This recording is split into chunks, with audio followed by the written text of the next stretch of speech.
नमस्कार भक्तांनो, तुम्ही कधी विचार केला आहे का? हजारो भक्त उष्णतेत अनवाणी चालत खांद्यावर कावड घेऊन इतका लांब प्रवास का करतात? ही फक्त यात्रा नाही, ही आहे श्रद्धेची, भक्तीची आणि विश्वासाची परीक्षा. आज या व्हिडिओमध्ये आपण जाणून घेणार आहोत कावड यात्रा म्हणजे नेमकी काय, तिचा इतिहास, नियम आणि यामागचे रहस्य. आता आपण पाहूयात कावड म्हणजे काय. कावड म्हणजे एक लाकडी किंवा बांबूची रचना ज्यामध्ये दोन्ही बाजूंना पाण्याची भांडी, कलश बांधलेले असतात. भक्त हे गंगाजल भरून लांब अंतर चालत असतात आणि ते पाणी भगवान शिव यांना अर्पण करतात. कावड यात्रेचा इतिहास आणि महत्त्व काय? कावड यात्रेची परंपरा खूप प्राचीन आहे. असे मानले जाते की समुद्र मंथनाच्या वेळी विष बाहेर आले तेव्हा भगवान शिवांनी ते विष प्राशन केले. भक्त आजही त्या त्यागाची आठवण म्हणून त्यांना जल अर्पण करतात. भक्तांनो, आता सर्वात महत्त्वाचा प्रश्न, कावड यात्रा का करतात? इतके कष्ट घेऊन अनवाणी चालत उन्हात पावसात प्रवास करून भक्त भगवान शिव यांच्यासाठी ही यात्रा का करतात? यामागचे फक्त एकच कारण नाही, तर अनेक खोल आणि आध्यात्मिक कारणे आहेत. सर्वात पहिले कारण म्हणजे मनोकामना पूर्ण होण्यासाठी. असं मानलं जातं की जेव्हा एखादा भक्त पूर्ण श्रद्धेने कोणतीही अपेक्षा न ठेवता कावड यात्रा करतो तेव्हा महादेव त्यांची प्रत्येक इच्छा ऐकतात. काही भक्त नोकरीसाठी, काही आरोग्यासाठी, तर काही आपल्या कुटुंबाच्या सुखासाठी ही यात्रा करतात. आणि अनेक लोक सांगतात की कावड यात्रा केल्यानंतर आमच्या आयुष्यात खूप सकारात्मक बदल झाले. दुसरं महत्त्वाचं कारण म्हणजे पापांची क्षमा करण्यासाठी, पापमोचनासाठी. आपल्या आयुष्यात न कळत अनेक चुका होत असतात, कधी शब्दांनी, कधी कृतींनी, तर कधी विचारांनी. कावड यात्रा ही एक अशी साधना मानली जाते ज्यामध्ये भक्त आपल्या चुका मान्य करून प्रामाणिकपणे महादेवाकडे क्षमा मागतो. आणि जेव्हा तो गंगाजल अर्पण करतो तेव्हा असं मानलं जातं की त्याच्या पापाचा भार हलका होतो. तिसरं कारण म्हणजे आत्मशांती आणि मानसिक समाधान.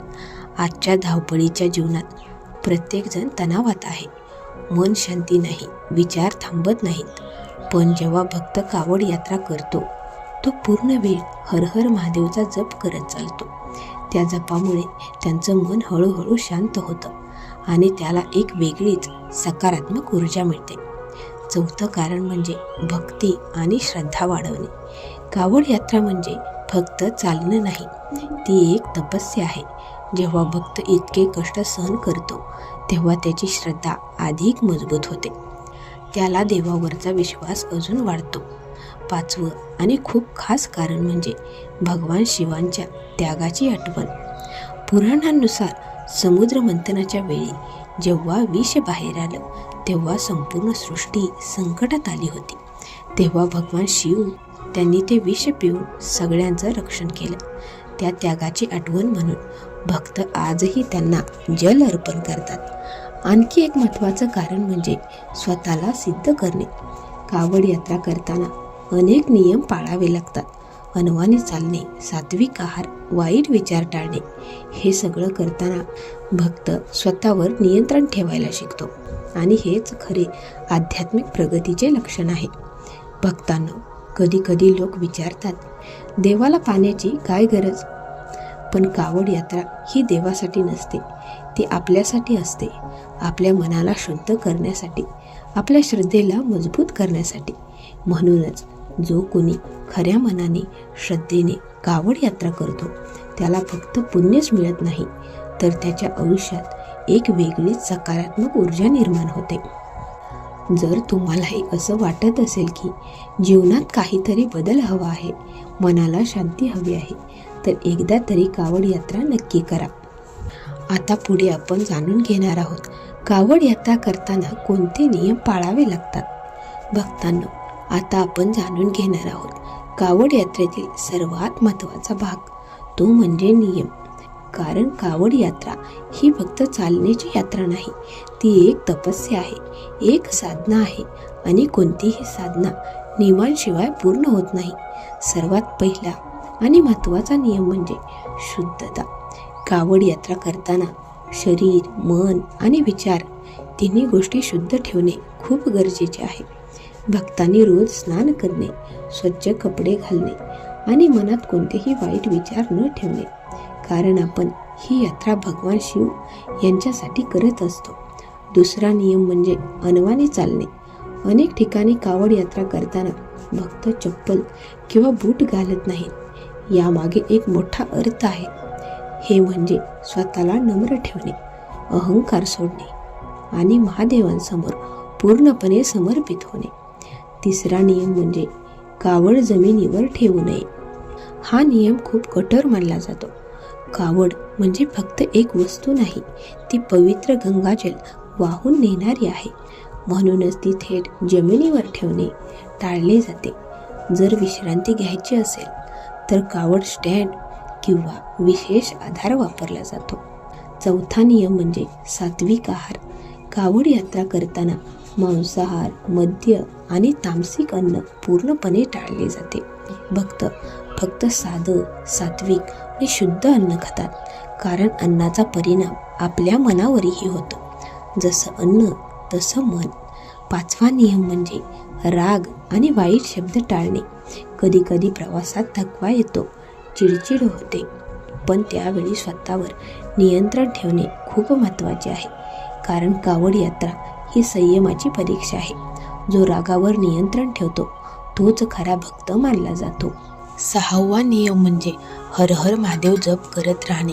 कावड यात्रा करताना भक्त सतत महादेवांचे नामस्मरण करतात. हर हर महादेव, ओम नमः शिवाय हा जप फक्त आवाज नाही, तो एक ऊर्जा आहे जो थकवा कमी करतो आणि मनाला शांत ठेवतो.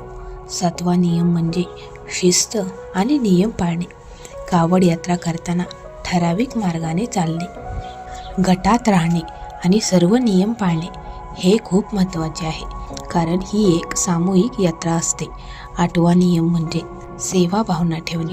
कावड यात्रेत अनेक ठिकाणी लोक भक्तांसाठी सेवा करतात, पाणी देतात, अन्न देतात आणि काही भक्त स्वतःही सेवा करतात. ही सेवा म्हणजेच खरी भक्ती आहे. नववा नियम म्हणजे नकारात्मक विचार टाळणे. कावड यात्रा करताना मनात फक्त सकारात्मक विचार ठेवावेत. मी हे करू शकतो, महादेव माझ्यासोबत आहेत, असा विश्वास ठेवणे खूप महत्त्वाचे आहे. 10वा आणि शेवटचा नियम म्हणजे पूर्ण श्रद्धा आणि विश्वास. सर्व नियमांपेक्षा मोठा नियम म्हणजे श्रद्धा. जर श्रद्धा नसेल तर यात्रा फक्त चालणे राहते, पण जर श्रद्धा असेल तर ती एक दिव्य अनुभव बनते. भक्तांनो, हे सर्व नियम पाळून जेव्हा तुम्ही कावड यात्रा करता तेव्हा तुम्हाला फक्त पुण्यच मिळत नाही, तर तुमच्या आयुष्यात एक वेगळीच शांती आणि समाधान मिळते. कावड यात्रेतील अद्भुत अनुभव. भक्तांनो, आता आपण ऐकणार आहोत कावड यात्रेत घडलेले काही असे अनुभव जे ऐकून तुमच्याही अंगावर काटा येईल. हे फक्त गोष्टी नाहीत, तर अनेक भक्तांनी अनुभवलेली महादेवांची कृपा आहे. पहिली कथा, संकटातून वाचलेला भक्त. ही गोष्ट आहे एका तरुणाची. तो खूप मोठ्या संकटात होता. घरात आर्थिक अडचणी, नोकरी नव्हती, सगळं काही हातातून निसटलं होतं. एक दिवस त्याने ठरवलं, मी भगवान शंकरांसाठी कावड यात्रा करणार. त्याने संकल्प केला आणि पूर्ण श्रद्धेने यात्रा सुरू केली. पहिले काही दिवस खूप कठीण गेले. पाय दुखत होते, शरीर थकलं होतं, पण तो सतत एकच जप करत होता, हर हर महादेव, हर हर महादेव. आणि तो पुढे चालत राहिला. यात्रा पूर्ण झाल्यानंतर तो घरी परतला आणि काही दिवसांनी त्याला अचानक एक चांगली नोकरी मिळाली. त्याच्या आयुष्यात सगळं हळूहळू सुधारायला लागलं. तो स्वतः सांगतो, ही महादेवांची कृपा आहे. भक्तांनो, श्रद्धा असेल तर अशक्यही शक्य होतं. कथा दुसरी, अपघातातून चमत्कारिक बचाव. दुसरी घटना आणखी आश्चर्यकारक आहे. एक भक्त कावड घेऊन चालला होता. रात्र झाली होती. अचानक त्याचा तोल गेला आणि तो रस्त्याच्या कडेला पडला. पण आश्चर्य म्हणजे त्याला काहीच इजा झाली नाही. जिथे तो पडला तिथे मोठे दगड होते. त्याला एक छोटीसुद्धा जखम झाली नाही. तो म्हणतो, मला असं वाटलं जणू कुणीतरी मला पकडलं आणि वाचवलं. भक्तांनो, हीच तर आहे भगवान शिव यांची अदृश्य शक्ती. कथा तिसरी, आजारातून बरे होणे. तिसरी कथा आहे एका वृद्ध व्यक्तीची. ते खूप वर्षापासून आजारी होते. औषधं घेतली, उपचार केले, पण काही फरक पडला नव्हता. शेवटी त्यांनी एक निर्णय घेतला, मी कावड यात्रा करणार. लोकांनी सांगितलं, तुमचं शरीर नाही चालणार, पण त्यांनी हार मानली नाही. ते हळूहळू चालत राहिले, पण जप करत राहिले आणि शेवटी त्यांनी यात्रा पूर्ण केली. काही महिन्यानंतर त्यांची तब्येत सुधारायला लागली आणि ते स्वतः म्हणाले, महादेवाने मला नवीन जीवन दिलं. भक्तांनो, या कथा ऐकून तुम्हाला काय वाटतं? ही फक्त योगायोग आहेत का, की खरंच महादेवांची कृपा आहे? कावड यात्रा ही फक्त चालण्याची यात्रा नाही, ती विश्वासाची परीक्षा आहे. जेव्हा भक्त पूर्ण श्रद्धेने पूर्ण चालत राहतो, तेव्हा महादेव त्याच्या प्रत्येक पावलावर सोबत असतात. कधी कधी आपल्याला ते दिसत नाहीत, पण ते असतात, आपल्याला मार्ग दाखवण्यासाठी, आपल्याला वाचवण्यासाठी. जर तुम्हालाही महादेवांवर विश्वास असेल तर कमेंटमध्ये नक्की लिहा, हर हर महादेव. आणि आता पुढे आपण जाणून घेणार आहोत, कावड यात्रा केल्याने आयुष्यात कोणते फायदे होतात. कावड यात्रा केल्याने होणारे फायदे. भक्तांनो, आता सर्वात महत्त्वाचा प्रश्न, कावड यात्रा केल्याने नेमकं काय मिळतं? इतके कष्ट घेऊन इतका मोठा प्रवास करून भक्तांना काय फायदा होतो? आज आपण याच प्रश्नाचं उत्तर जाणून घेणार आहोत. एक म्हणजे मानसिक शांती. सर्वात मोठा फायदा म्हणजे मनाची शांती. आज प्रत्येक माणूस तणावात आहे. कामाचा ताण, पैशाची चिंता, घरातील समस्या, मन कधीच शांत राहत नाही. पण जेव्हा भक्त कावड यात्रा करतो, तो सतत हर हर महादेवचा जप करत राहतो आणि हळूहळू त्याचं मन शांत होतं. हा जप म्हणजे फक्त शब्द नाहीत, तो एक कंपन आहे, एक ऊर्जा आहे, जी आपल्या मनातील नकारात्मक विचार दूर करते. दुसरा मोठा फायदा म्हणजे आत्मविश्वास वाढतो. कावड यात्रा सोपी नाही. लांब अंतर, थकवा, वेदना, पण जेव्हा तुम्ही हे सगळं पार करता, तेव्हा तुम्हाला स्वतःवर विश्वास येतो. तुम्हाला वाटतं, मी हे करू शकतो, मी मजबूत आहे. आणि हा आत्मविश्वास आयुष्यभर कामाला येतो. तिसरं म्हणजे भक्ती आणि श्रद्धा वाढते. तिसरा फायदा म्हणजे भक्ती वाढते. कावड यात्रा करताना प्रत्येक क्षणी तुम्ही भगवान शिव यांचं नाव घेत असता. त्यामुळे तुमचा देवावरचा विश्वास आणखी मजबूत होतो. ही यात्रा तुम्हाला देवाच्या जवळ घेऊन जाते आणि तुम्हाला एक वेगळीच आध्यात्मिक अनुभूती देते. चौथा फायदा म्हणजे सकारात्मक ऊर्जा वाढते. जेव्हा तुम्ही भक्तीच्या वातावरणात राहता, चांगले विचार करता, तेव्हा तुमच्या आसपास एक पॉझिटिव्ह एनर्जी तयार होते आणि हीच ऊर्जा तुमच्या आयुष्यात बदल घडवते. पाचवं म्हणजे पाप कमी होतात. पाचवा फायदा म्हणजे आध्यात्मिक शुद्धी. आपण आयुष्यात अनेक चुका करतो, पण कावड यात्रा ही एक संधी असते स्वतःला सुधारण्याची आणि महादेवांकडे क्षमा मागण्याची. जेव्हा तुम्ही पूर्ण श्रद्धेने गंगाजल अर्पण करता, तेव्हा तुमचं मन हलकं होतं. सहावा म्हणजे जीवनाकडे पाहण्याचा दृष्टिकोन बदलतो. सर्वात खास फायदा म्हणजे तुमचा दृष्टिकोन बदलतो. कावड यात्रा केल्यानंतर तुम्ही जीवनाकडे वेगळ्या नजरेने पाहायला लागता. छोट्या छोट्या गोष्टींची कदर वाटते, तक्रारी कमी होतात आणि तुम्ही जास्त शांत, समाधानी होता. भक्तांनो, कावड यात्रा ही फक्त शरीराची परीक्षा नाही, ती मनाची, श्रद्धेची आणि आत्म्याची यात्रा आहे.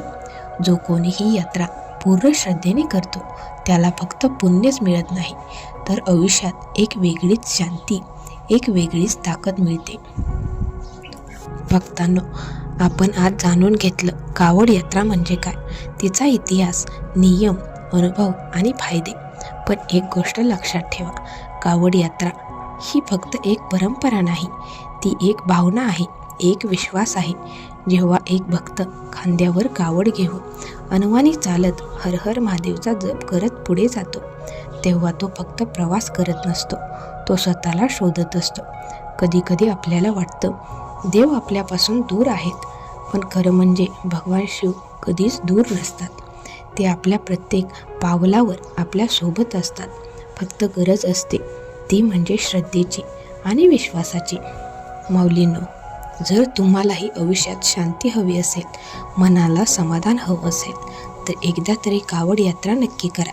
आणि जर तुम्ही आधीच कावड यात्रा केली असेल तर तुमचा अनुभव कमेंटमध्ये नक्की सांगा, कारण तुमचा अनुभव कुणाचं तरी जीवन बदलू शकतो.